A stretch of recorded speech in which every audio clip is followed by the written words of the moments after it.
far more press interactions than Harris, like not even And I criticized her for that. Yeah. I said at the beginning the root that she of should have this done more. mistake actually came very early on. They didn't run a process.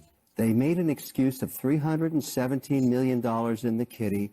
They kept the same campaign manager and said, we will anoint this faulted, broken candidate who was inconsequential in her vice presidency, lost in 2019, as you detailed, complete loser in 2020, never could articulate anything, had no compassion for people.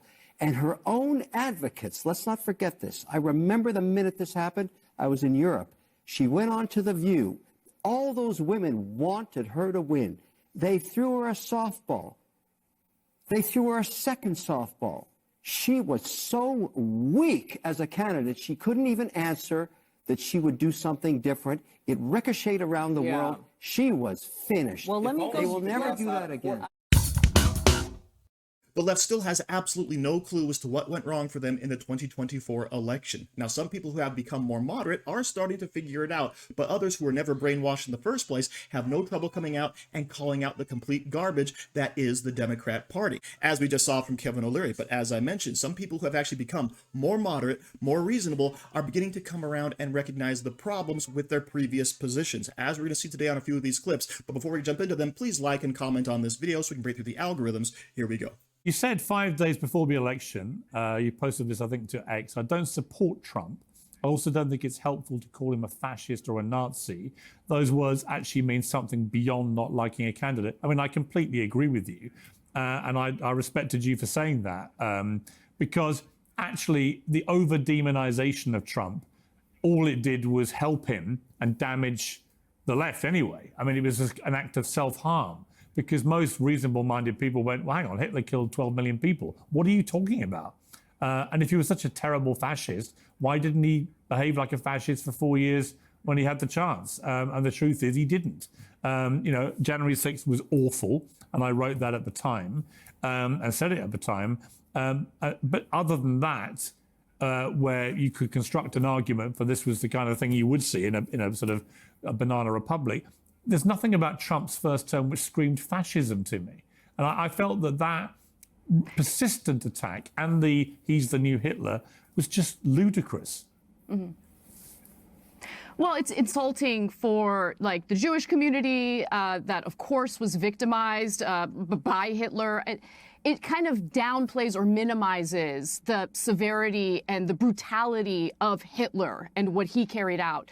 But, you know, I think that just to play devil's advocate, those who kind of use phrases or words like fascist in order to describe Donald Trump, you know, they're not using it in an academic sense. They're using it in regard to some of the, you know, authoritarian tendencies that we heard about regarding Donald Trump in his first term.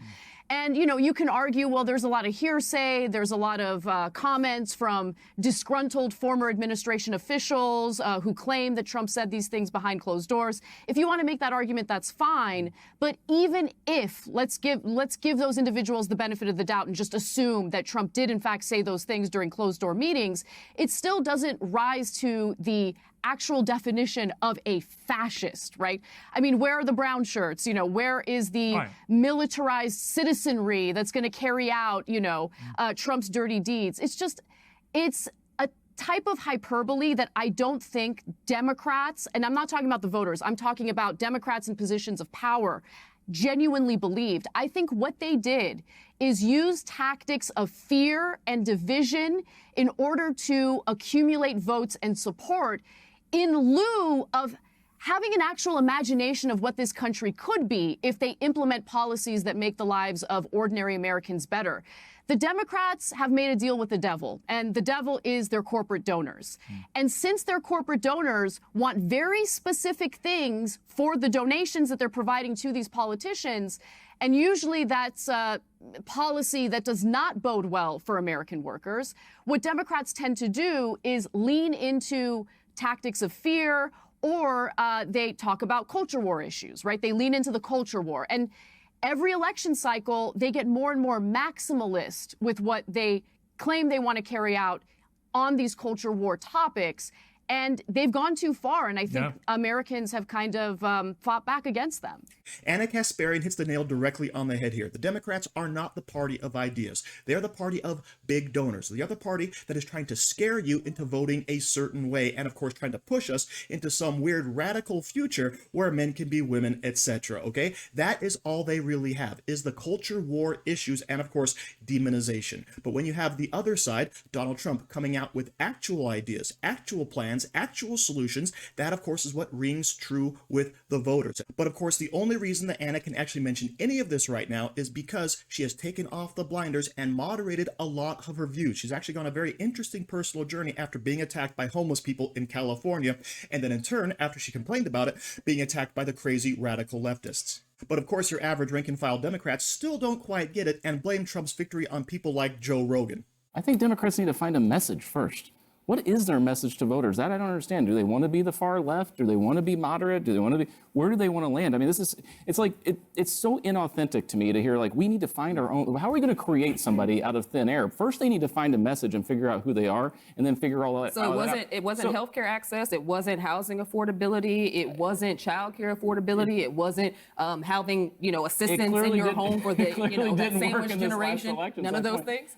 Look, you guys are the one arguing all the time on TV and on radio and everywhere else about what the message is. I'm just saying they need to figure out the message. And then, to be clear, Republicans argue about their message all the time. And I think I grew up with right-wing radio and obviously Rush Limbaugh. There's always been a robust right-wing media ecosystem. And the question I have is, how much of this is actually about audience and what you will allow? Meaning, the campaign didn't let Kamala Harris sit for 3 hours. And I don't think the campaign would have put her in front of Theo Vaughn to talk about his cocaine habit. Like, Democrats have a different sense of, like, what's okay to do. That's actually precisely the point. However, Bernie Sanders had no problem going on Joe Rogan years ago when Joe Rogan endorsed him. I've been on Rogan's show 3 times. I've probably heard over 100 hours of it in the past decade. A decade ago, Joe Rogan was a Bernie Sanders supporter who would get emotional talking about how important it is to legalize marijuana, who would get emotional talking about how important it is to get Christianity out of politics, in particular on the abortion issue, who had a host of left-wing opinions, including about healthcare. And liberals drove him away by calling him a racist, unearthing jokes he made, calling him a misogynist, really with no evidence. When you make racist calling him jokes a transphobe, about people of color, calling him, a people lot of calling you comedians racist is likely make going to jokes happen. all the time. Calling him transphobic because he didn't like He seeing also didn't Fallon love the Fox vaccine thing, right? beating up. To our point earlier. That also used to be a left-wing opinion, to be against vaccines like 20 years ago. Again, so he actually hasn't shapeshifted very much, to your point. The Democratic Party has shapeshifted and driven him away and alienated his followers. I think what he ended up seeing was an American political sphere that shifted, and he found ways. He's a lot smarter than people give him credit for. He found ways to walk into where those people were. Yes, he was a proud, ultra leftist, and then he became a proud person on the right, largely because he saw shifting towards the right, and that's where his money and his audience could come from. He shifted because more of his listeners shifted, and that's where he drove it to. That's nothing more than consumerism at work. Which of his beliefs changed in the past 10 years? It's really hard to point out which of his beliefs. But can I zoom out? So, of course, the left right now is scrambling to get their own version of Joe Rogan, not realizing, of course, that he was always a left-leaning person. He just happens to also love individual freedom and liberty. And, of course, that is the intersection that the left has totally abandoned for authoritarianism, for lockdowns, for mandates, right? That is when Joe Rogan opened up his eyes a little bit and said, holy crap, these people are nuts, okay? So he hasn't shifted any of his other beliefs. He just has come out strongly for personal freedom, something, of course, the left has abandoned.